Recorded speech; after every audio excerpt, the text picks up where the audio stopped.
ಆತ್ಮೀಯರೇ, ಮುಸ್ಸಂಜೆಯ ಶುಭ ಸಂದರ್ಭದಲ್ಲಿ ತಮಗೆಲ್ಲರಿಗೆ ಕನ್ನಡ ಸಾಹಿತ್ಯ ಪರಿಷತ್ತಿನ ಈ 5ನೇ ಗೋಷ್ಠಿ ಕನ್ನಡ ಸಾಹಿತ್ಯಕ್ಕೆ ವಚನಕಾರರ ಕೊಡುಗೆ ಅಂತಕ್ಕಂಥ ಈ ಗೋಷ್ಠಿಗೆ ಆಧಾರದ ಸ್ವಾಗತವನ್ನು ಕೋರ್ತಾ, ಅತ್ಯದ್ಭುತವಾಗಿರ್ತಕ್ಕಂಥ ಕನ್ನಡದ ಉಪನ್ಯಾಸಕರು ನಮ್ಮ ಗುರುಗಳು ಮಧುಮಾಯರ್ ಸರ್. ಅದೇ ರೀತಿಯಾಗಿ ಇವತ್ತಿನ ಕಾರ್ಯಕ್ರಮಕ್ಕೆ ಉದ್ಘಾಟಕರಾಗಿ ಶ್ರೀ ಬಸವರಾಜ್ ಮೇಧಾವಿ ಉಪನ್ಯಾಸಕರು ಸಾಹಿತ್ಯ ಕ್ಷೇತ್ರಕ್ಕೆ ತಮ್ಮದೇ ಆಗಿರ್ತಕ್ಕಂಥ ಕೊಡುಗೆಯನ್ನು. ಯಾಕಂದ್ರೆ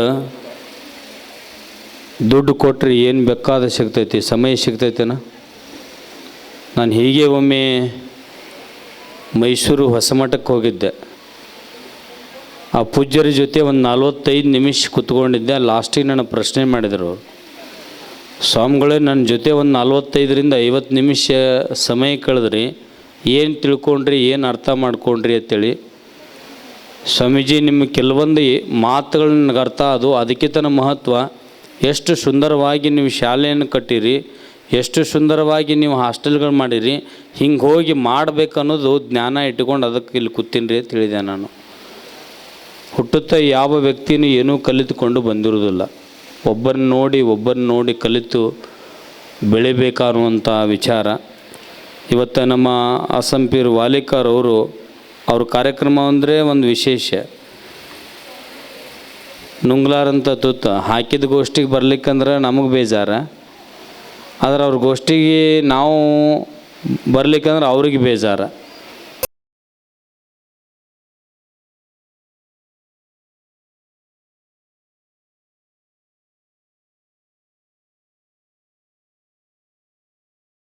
ಸಾಹಿತ್ಯದ ಮುಡಿಕಿರೀಟ ಅಂಥೇಳಿ ಅದನ್ನು ನಾವು ಕರಿತೇವೆ. ಯಾಕೆ ಅಂತಂದರೆ, ಕಲ್ಯಾಣ ಪಟ್ಟಣದಲ್ಲಿದ್ದುಕೊಂಡು ಕಲ್ಯಾಣದ ಮಾರ್ಗವನ್ನು ಮನುಷ್ಯನಿಗೆ ನಿರ್ಮಾಣ ಮಾಡಿಕೊಟ್ಟಿರ್ತಕ್ಕಂಥ ಸಾಹಿತ್ಯ ಅದು. ಇಂಥದೊಂದು ಸಾಹಿತ್ಯ ಜಗತ್ತಿನ ಇತಿಹಾಸದ ಸಾಹಿತ್ಯದ ಪುಟಗಳನ್ನು ತಿರುತ್ತಾ ಇದ್ದಾಗ ನಮಗೆ ಕಾವ್ಯ, ಕಥೆ, ಮಹಾಕಾವ್ಯ ಎಲ್ಲ ದೊರೀತವೆ. ಕಾಮಿಡಿ ಇದೆ, ಟ್ರೆಜಿಡಿ ಇದೆ, ಎಲ್ಲ ಇದೆ, ಸಬ್ಲೈಮಿಟಿ ಅಂಥವುಗಳಿದ್ದಾವೆ. ಆದರೆ ಬದುಕನ್ನು ಅನುಭವಿಸಿ ಬದುಕನ್ನೇ ಅಕ್ಷರ ರೂಪಕ್ಕೆ ತಂದಿರತಕ್ಕಂಥ ಅದ್ಭುತವಾದ ಸಾಹಿತ್ಯ ಜಗತ್ತಿನೊಳಗೆ ಯಾವುದಾದ್ರೂ ಇದ್ದರೆ ಅದು ವಚನ ಸಾಹಿತ್ಯ.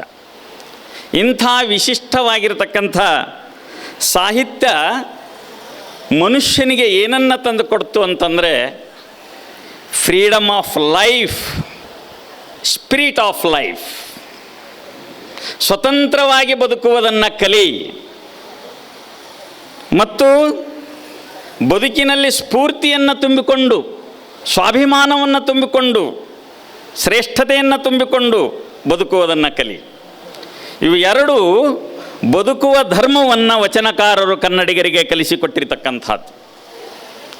ಅಂದರೆ ಯಾವನಿಗೆ ಸ್ವಾಭಿಮಾನ ಇಲ್ಲ ಆತ ಏನನ್ನೂ ನಿರ್ಮಾಣ ಮಾಡಲಿಕ್ಕೆ ಸಾಧ್ಯ ಆಗುವುದಿಲ್ಲ ಅನ್ನೋದು ವಚನಕಾರರ ಬಹಳ ದೊಡ್ಡ ಸಂದೇಶವಾಗಿತ್ತು. ಈ ಕಾರಣಕ್ಕಾಗಿಯೇ ವಚನಕಾರರು ಅಭಿವ್ಯಕ್ತಿ ಸ್ವಾತಂತ್ರ್ಯವನ್ನು ಒಂದು ರೀತಿ ಒಳಗೆ ಫ್ರೀಡಮ್ ಆಫ್ ಎಕ್ಸ್ಪ್ರೆಷನ್ ಅಂತಕ್ಕಂಥ ಮಾತನ್ನು ಒಬ್ಬರು ದಾರ್ಶನಿಕರು ಉಲ್ಲೇಖ ಮಾಡ್ತಾರೆ ವಚನದ ಹಿನ್ನೆಲೆ ಒಳಗೆ. ಇಂಥ ವಚನಕಾರರು ಅಂದಿನ ಸಮಾಜದಲ್ಲಿ ತುಂಬಿಕೊಂಡಿರತಕ್ಕಂಥ ಧೂಳನ್ನು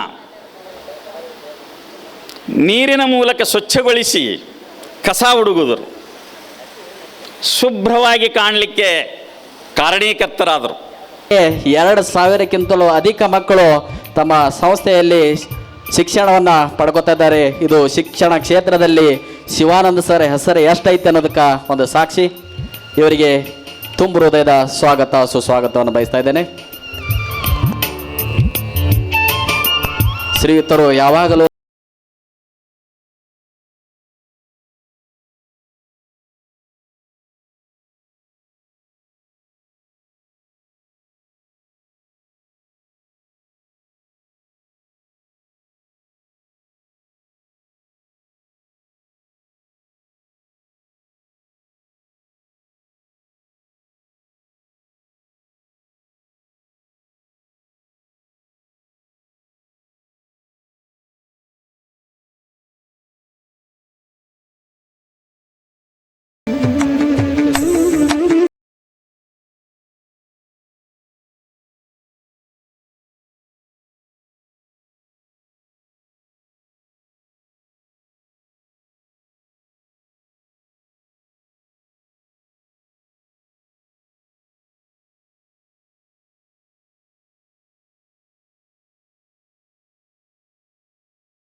ಗಾಳಿ ಬಿಟ್ಟಾಗ ತೂರಿಕೊಳ್ಳಿರಯ್ಯ, ಗಾಳಿ ನಮ್ಮ ಅಧೀನವಲ್ಲವಯ್ಯ. ನಾಳೆ ತೂರಿಯನೆಂದರೆ ಇಲ್ಲವಯ್ಯ, ಶಿವಶರಣವೆಂಬ ಗಾಳಿ ಬಿಟ್ಟಾಗ ಬೇಗ ಬೇಗನೆ ತೂರಿಕೊಳ್ಳಿರೆಂದಾತ ಅಂಬಿಗರಾಜ್ ಚೌಡಯ್ಯ ಎಂಬಂತೆ ಇವತ್ತಿನ ದಿವಸ ವಿಜಯಪುರ ಜಿಲ್ಲಾ ಕನ್ನಡ ಸಾಹಿತ್ಯ ಸಮ್ಮೇಳನದ ಈ ವೇದಿಕೆಯಲ್ಲಿ ಎಂಥ ಗಾಳಿ ಬೀಸಲಿಕ್ಕೆ ಹತ್ತಿದಪ್ಪ ಅಂತಂದ್ರೆ ಅಕ್ಷರ, ಅನುಭವ, ಜ್ಞಾನದ ದಾಸೋಹವನ್ನು ಉಣಬಡಿಸ್ತಕ್ಕಂಥ ಶರಣರ ಗಾಳಿ ಈ ವೇದಿಕೆಯಲ್ಲಿ ಬೀಸ್ತಾ ಇದೆ ಅಂತಕ್ಕಂಥ ಮಾತನ್ನು ನಾನು ಈ ಸಂದರ್ಭದಲ್ಲಿ ಭಾಳ ಹೆಮ್ಮೆಯಿಂದ ತಮ್ಮ ಮುಂದೆ ಹೇಳಲಿಕ್ಕೆ ಬಯಸ್ತೇನೆ. ಶಾಲೆಗೆ ಹೋಗದೆ, ಓದದೆ, ಬರೆಯದೆ ಕೇವಲ ಅನುಭವದ ಮೇಲೆ ಬರೆದಿರ್ತಕ್ಕಂಥ ಸಾಹಿತ್ಯ ಯಾವುದಾದ್ರೂ ಇದ್ರೆ ಅದು ವಚನ ಸಾಹಿತ್ಯ. ಇಡೀ ಜಗತ್ತಿನಲ್ಲಿಯೇ ಕಾನೂನಿನ ಅರಿವು ಹಾಗೂ ಮಾನವೀಯ ಮೌಲ್ಯಗಳನ್ನು ಒಳಗೊಂಡಿರ್ತಕ್ಕಂಥ ಏಕೈಕ ಸಾಹಿತ್ಯ ಯಾವುದಾದ್ರೂ ಇದ್ರೆ ಅದು ವಚನ ಸಾಹಿತ್ಯ. ನಾವು ಕತ್ತಲೆಯಲ್ಲಿ ಹೋಗಬೇಕಾದರೆ ಯಾವ ತೆರನಾಗಿ ದೀಪದ ಅವಶ್ಯಕತೆ ಇದೆಯೋ, ಬೆಳಕಿನ ಅವಶ್ಯಕತೆ ಇದೆಯೋ, ಹಾಗೆಯೇ ಇಡೀ ಮಾನವ ಜನಾಂಗಕ್ಕೆ ದೀಪದ ರೂಪದಲ್ಲಿ ಬೆಳಕನ್ನು ನೀಡ್ತಕ್ಕಂಥ ಸಾಹಿತ್ಯ ಯಾವುದಾದ್ರೂ ಇದ್ರೆ ಅದು ಶರಣ ಸಾಹಿತ್ಯ. ಮಾನವ ಅಸ್ಮಿತೆಯ ಗೌರವವನ್ನು ಎತ್ತಿ ಹಿಡಿದಿರ್ತಕ್ಕಂಥ ಸಾಹಿತ್ಯ ಯಾವುದಾದ್ರೂ ಇದ್ರೆ ಅದು ಕೂಡ ಶರಣ ಸಾಹಿತ್ಯ.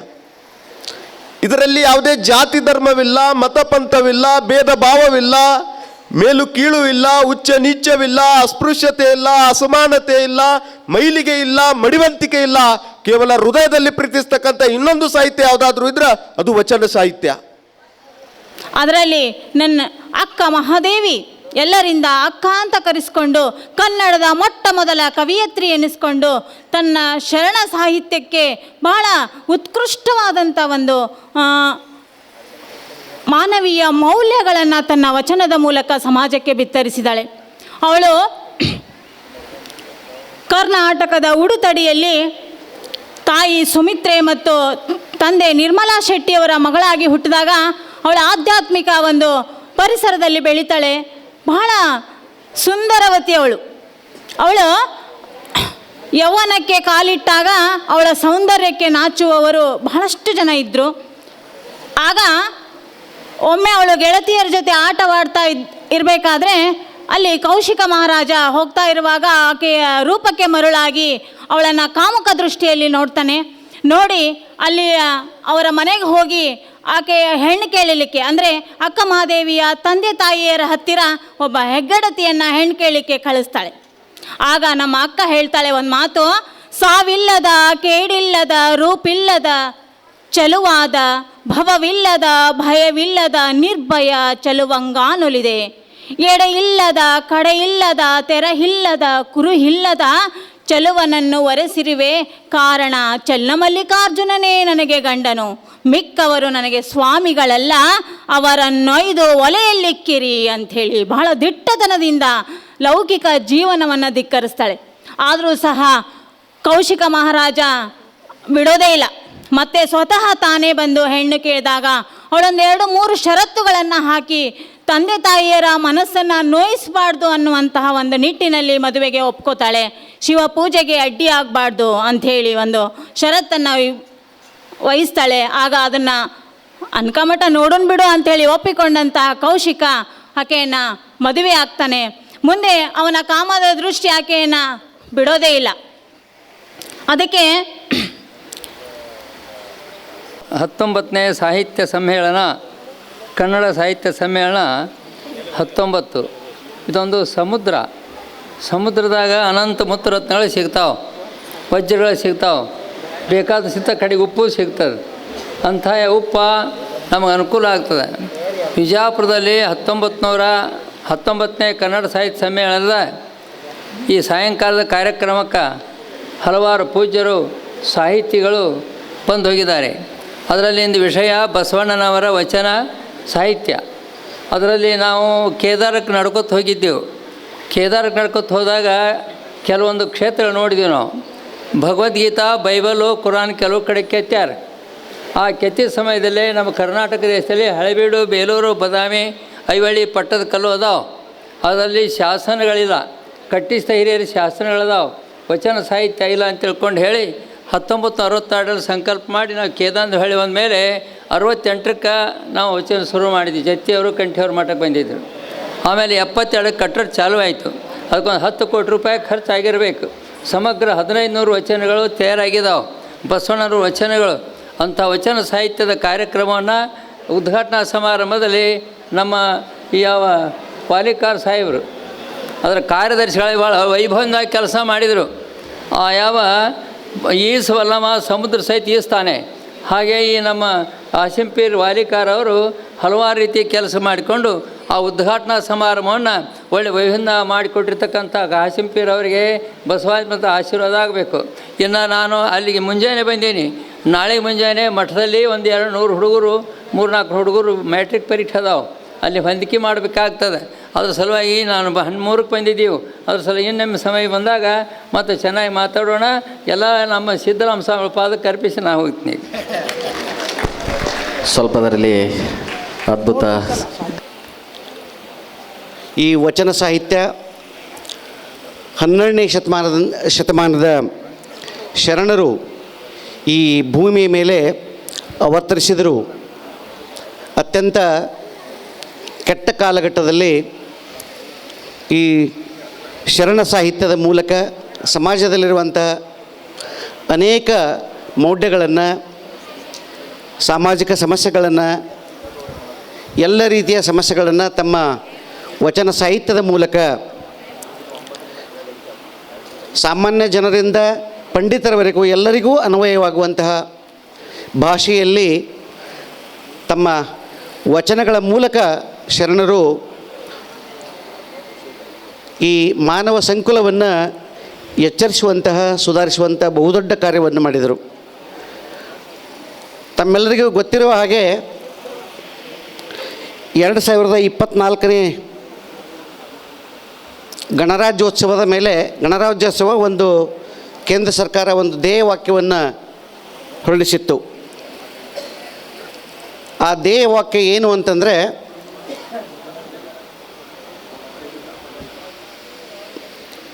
ಪ್ರಜಾಪ್ರಭುತ್ವದ ತೊಟ್ಟಿಲು ಭಾರತ ಅಂತ. ಈ ಪ್ರಜಾಪ್ರಭುತ್ವದ ವ್ಯವಸ್ಥೆಯನ್ನು ಪ್ರಪಂಚಕ್ಕೆ, ಈ ಸಮಾಜಕ್ಕೆ ಕೊಟ್ಟವರು ನಮ್ಮ ಅಣ್ಣ ಬಸವಣ್ಣನವರು. 12ನೇ ಶತಮಾನದಲ್ಲಿಯೇ ಅನುಭವ ಮಂಟಪವನ್ನು ಸ್ಥಾಪಿಸುವುದರ ಮೂಲಕ ಒಂದು ಪ್ರಜಾಪ್ರಭುತ್ವದ ಕಲ್ಪನೆಯನ್ನು ಈ ಸಮಾಜಕ್ಕೆ ಕೊಟ್ಟವರು. ಆ ಒಂದು ಕಲ್ಪನೆಯ ಆಧಾರದ ಮೇಲೆ ಇವತ್ತಿನ ಜಗತ್ತಿನ ಅತ್ಯಂತ ಮುಂದುವರೆದಂಥ ರಾಷ್ಟ್ರಗಳು ಸಹಿತ ಈ ಪ್ರಜಾಪ್ರಭುತ್ವ ವ್ಯವಸ್ಥೆಯನ್ನು ಜಾರಿಗೆ ತಂದಿವೆ. ಇದು ಕೇವಲ ಕನ್ನಡ ಸಾಹಿತ್ಯಕ್ಕೆ, ಕರ್ನಾಟಕಕ್ಕೆ ಮಾತ್ರ ಸೀಮಿತವಾಗಿರದೆ ವಿಶ್ವ ಸಾಹಿತ್ಯಕ್ಕೆ ಕನ್ನಡ ಸಾಹಿತ್ಯ ಕೊಟ್ಟ ಕೊಡುಗೆ ತಿಳ್ಕೊಂಡು ಬದಲಾವಣೆ ಮಾಡಿಕೊಳ್ಳಬೇಕು ಅನ್ನುವ ಒಂದು ಮಾತನ್ನು ಮೇತ್ರಿ ಸರು ಅದನ್ನು ಹೇಳಿದ್ದಾರೆ. ಇಲ್ಲಿ ವಿಶ್ವ ಸಾಹಿತ್ಯದಲ್ಲಿ ಯಾವುದೇ ಒಂದು ಕಾಲಘಟ್ಟದಲ್ಲಿ ಇಂಥ ಒಂದು ಅಪರೂಪದ ಆಂದೋಲನ, ಚಳುವಳಿ, ಕ್ರಾಂತಿ ಈ ಮೂರನ್ನು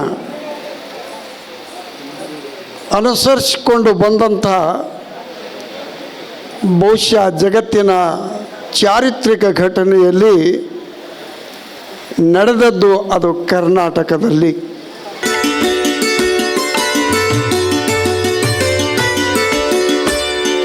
ಧನ್ಯವಾದಗಳು ಎಲ್ರಿಗೂ.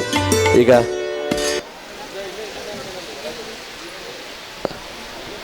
ಸರ